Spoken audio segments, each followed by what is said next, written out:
3D സിനിമകൾ കാണാൻ നമുക്ക് വലിയ ഇഷ്ടമാണ്. സ്ക്രീനിൽ നിന്ന് കഥാപാത്രങ്ങൾ പുറത്തേക്ക് ഇറങ്ങി വരുമ്പോൾ നമ്മൾ കൂടി സിനിമയിൽ ഭാഗമാകുന്നു എന്നുള്ളൊരു ഫീലിംഗ് ആണ് നമുക്ക് കിട്ടുന്നത്. എങ്ങനെയാണ് 3D സിനിമകൾ സാധ്യമാകുന്നത് എന്നാണ് ഇന്നത്തെ വീഡിയോയിൽ നമ്മൾ ചർച്ച ചെയ്യാൻ പോകുന്നത്. നമസ്കാരം, സഹപാഠിയുടെ പുതിയൊരു വീഡിയോയിലേക്ക് ഹൃദയം നിറഞ്ഞ സ്വാഗതം.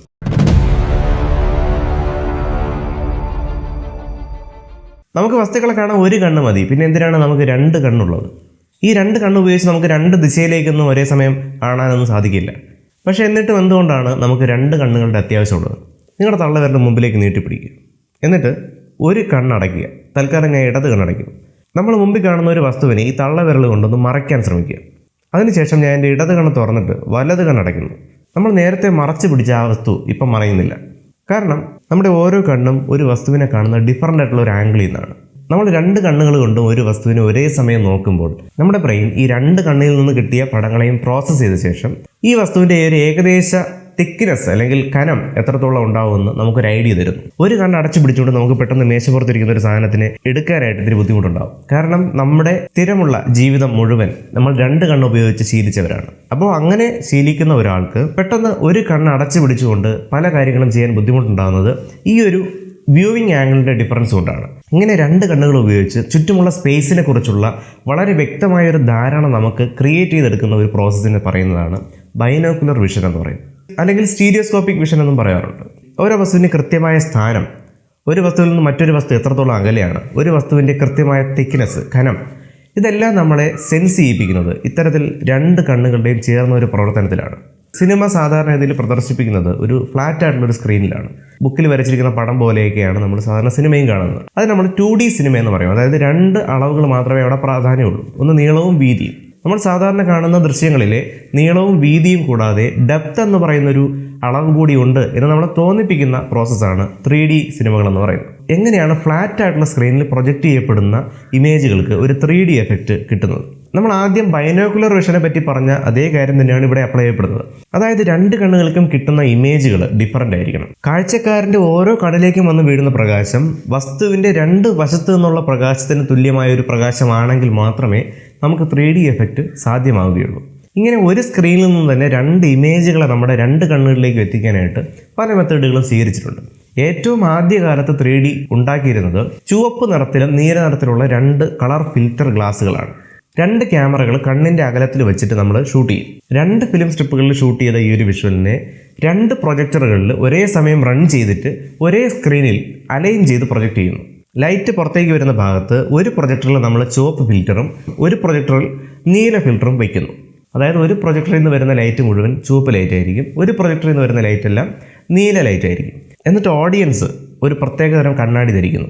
ഈ കണ്ണാടിയുടെ പ്രത്യേകതയും ഒരു സൈഡിൽ ചുവപ്പ് ഫിൽറ്ററും ഒരു സൈഡിൽ നീല ഫിൽറ്ററും ആയിരിക്കും. സ്ക്രീനിൽ വന്ന് വീഴുന്ന ചുവപ്പ് ഇമേജും നീല ഇമേജും ഒരേ സമയം രണ്ട് കണ്ണുകളിലേക്ക് എത്തുന്നുണ്ട്. പക്ഷേ കാഴ്ചക്കാരൻ്റെ ഒരു കണ്ണിലിരിക്കുന്ന ചുവപ്പ് ഫിൽറ്റർ അതിലെ ചുവപ്പ് ലൈറ്റിനെ മാത്രം കടത്തിവിടും. സ്ക്രീനിൽ ചുവപ്പ് അല്ലാതെ കാണുന്ന എല്ലാ നിറങ്ങളും ബ്ലാക്ക് ആയിട്ട് കാണാൻ സാധിക്കും. അതുപോലെ നീലയുടെ കാര്യത്തിലും നീല ലൈറ്റിനെ മാത്രം കടത്തിവിടുന്ന ബ്ലൂ ഫിൽറ്റർ നീല അല്ലാത്ത എല്ലാ ലൈറ്റിനെയും ബ്ലോക്ക് ചെയ്യുന്നു. അപ്പോൾ കൃത്യമായി ഇടതുവശത്തെയും വലതുവശത്തെയും പ്രൊജക്ടറിൽ നിന്ന് വന്ന് വീഴുന്ന ഇമേജുകൾ അതേപോലെ തന്നെ ഇടത് കണ്ണിലേക്കും വലത് കണ്ണിലേക്കും കൃത്യമായി എത്തിച്ചേരുന്നു. ഈ രീതിയിൽ ചുവപ്പ് ഫിൽറ്ററും നീല ഫിൽറ്ററും വെച്ചുണ്ടാക്കുന്ന 3Dയെ അനാഗ്ലിക് 3Dകൾ എന്ന് പറയാറുണ്ട്. ഇത് സിനിമയുടെ ആദ്യകാലത്ത് നമ്മൾ നിർമ്മിച്ച ഒരു 3D മെത്തേഡാണ്. ഇതിൻ്റെ ഒരു പോരായ്മ നമുക്ക് യഥാർത്ഥ കളറിലായിരിക്കില്ല സിനിമ കാണാൻ സാധിക്കുന്നത്.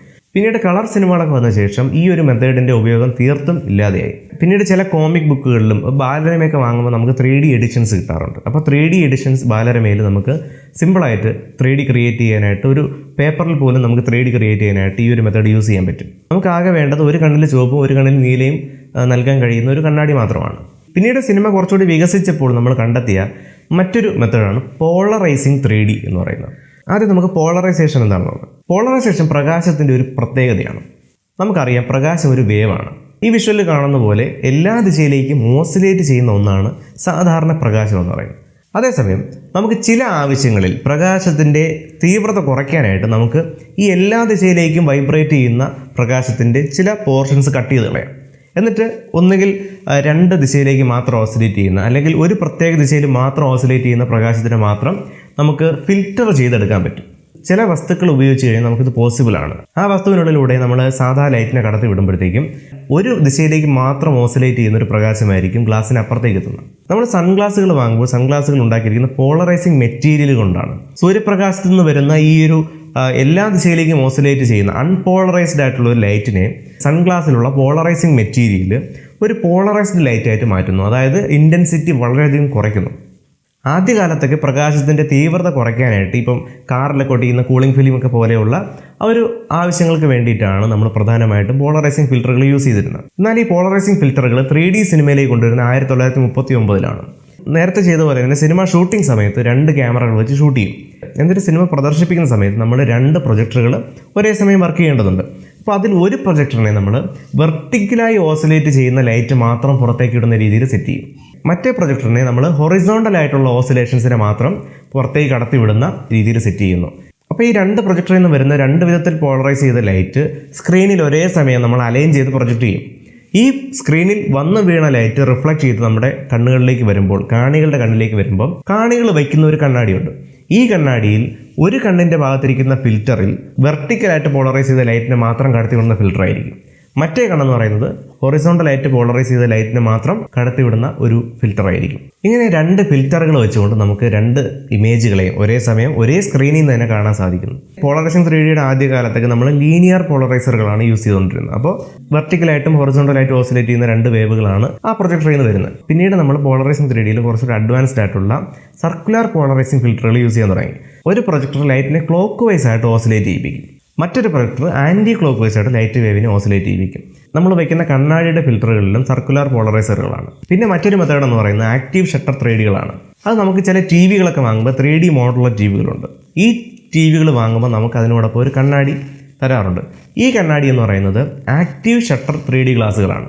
സിനിമ എന്ന് പറയുന്നതിന് കാരണമാകുന്നത് എല്ലാം സ്റ്റിൽ ഇമേജുകളാണ്.